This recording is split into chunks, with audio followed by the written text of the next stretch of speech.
Curious George discovers the ocean.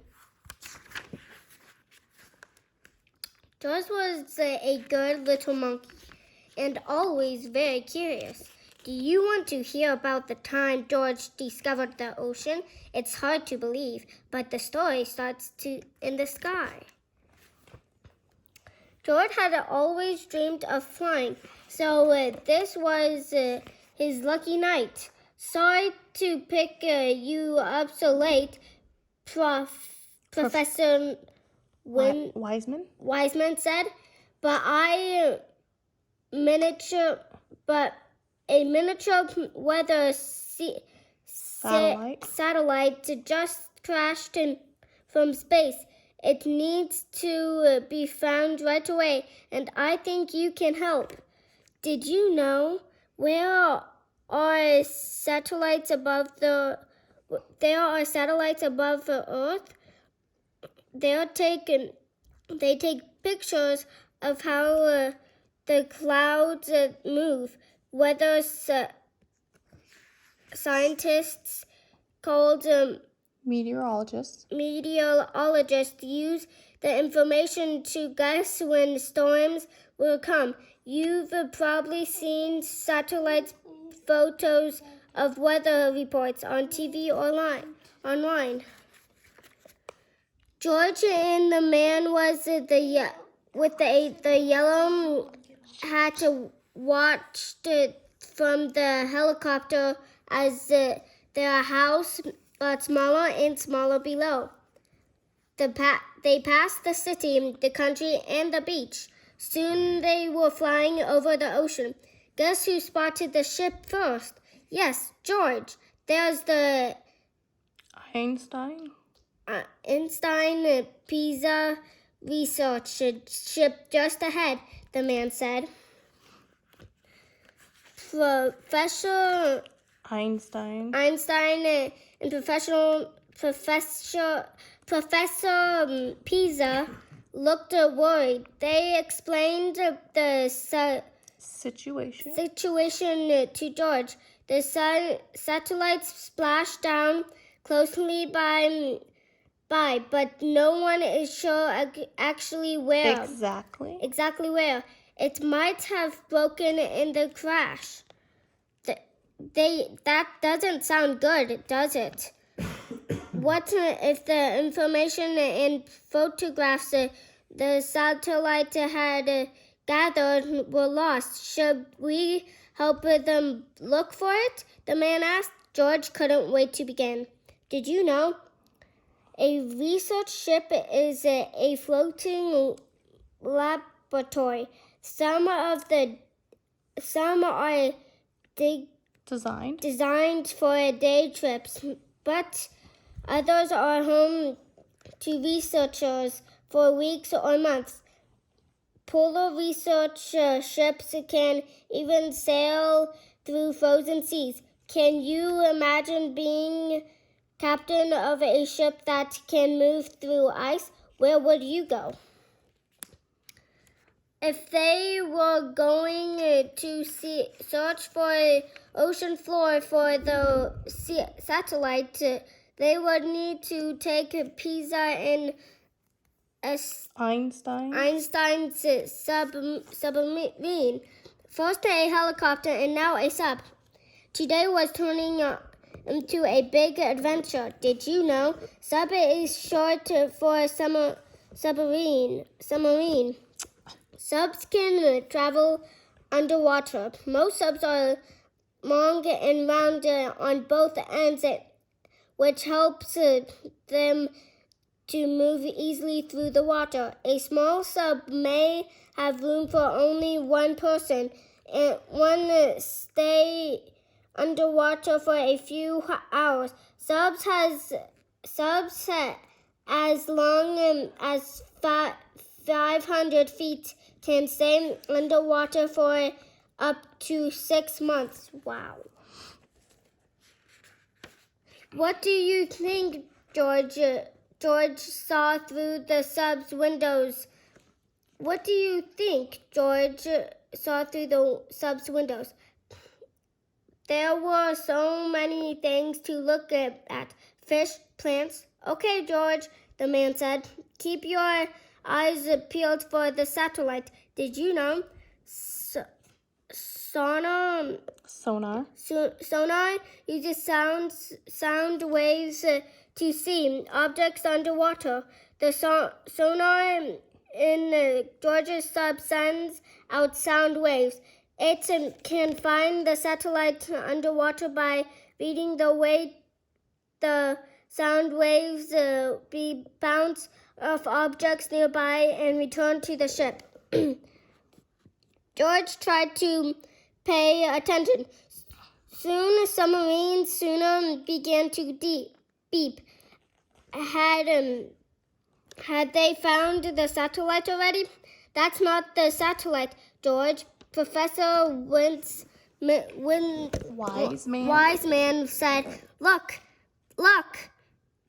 The sonar had found a giant sea turtle. Did you know? Leatherback turtles are the largest of all turtles. They can live for more than 50 years and can be found all over the world. Males rarely leave the ocean, but a female swims up onto a beach every 2 to 3 years to lay eggs in the sand. Later, after she leaves, the baby sea turtles hatch, dig out of the sand, and head for the sea. It wasn't long before the sonar found the real satellite. We are getting close, Professor Wiseman said. But hold on, we have a problem. The satellite is inside that coral reef. Oh no! There was only one way into the reef, through a tiny passage. The sub was much too big to fit.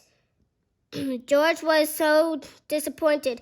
Did you know coral may look like plants and rocks, but it's actually made up of tiny animals. The animals are called coral polyps. Through reefs are made up of very small animals. They can be huge. The Great Barrier Reef is the largest of all, more than 1,400 miles long. The team returned to the research ship to make a new plan. If the sub was too big to get into the reef, they'd need something smaller. Do you have any ideas? George had one. He was small enough to fit through the opening with a scuba suit. George could swim in, explore the coral reef, and get the satellite. George's scuba suit fit just right. Your helmet contains a camera, microphone, and headphones. This locator will flash when you're close to the satellite. Professor Wiseman explained. We'll be able to see you on our monitor and speak to you the whole time. Are you ready? George was ready and excited. Did you know? Scuba stands for self-contained, contained underwater breathing apparatus. George's scuba suit includes an air tank, which will give him the oxygen he needs to breathe underwater. The wetsuit will keep him warm in the cold ocean. If you've ever swum underwater with your eyes open, you know George needs his mask to keep his eyes clear so he can see. George swam all over the coral reef until he spotted an opening. Once he swam inside, he couldn't believe his eyes. Can you believe how many animals live inside the coral reef? Did you know coral reefs are home to some of the most Diverse ecosystems on Earth? That means many different kinds of life, plants and animals live there, all together relying on one other for food. A reef can be home to thousands of different creatures. Think of them as the rainforest of the ocean. With so many new creatures swimming around him, George never expected to run into someone he recognized. Exploring the coral reef was so much fun that George almost forgot why he was there until he was distracted by a beeping sound. What could it be? His locator. It was flashing. You're getting close to the satellite, George, Professor Wiseman said. George and his new friend swam deeper.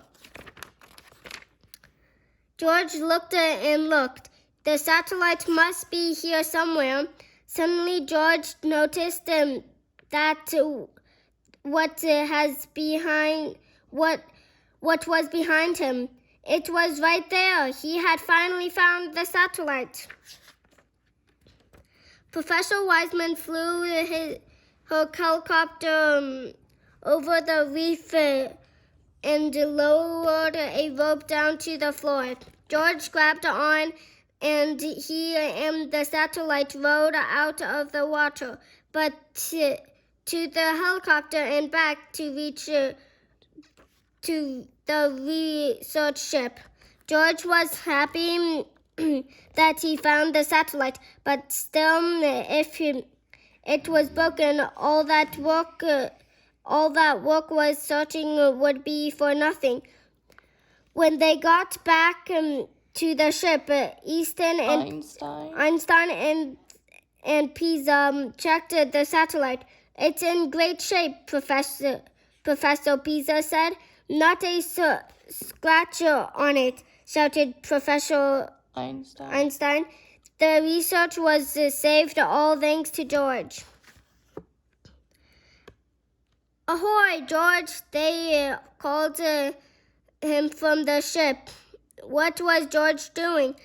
It had been quite a day. George got to fly in a helicopter, and that was fun. But he decided swimming in the ocean was even better because in the sky there are no sea turtles. The end.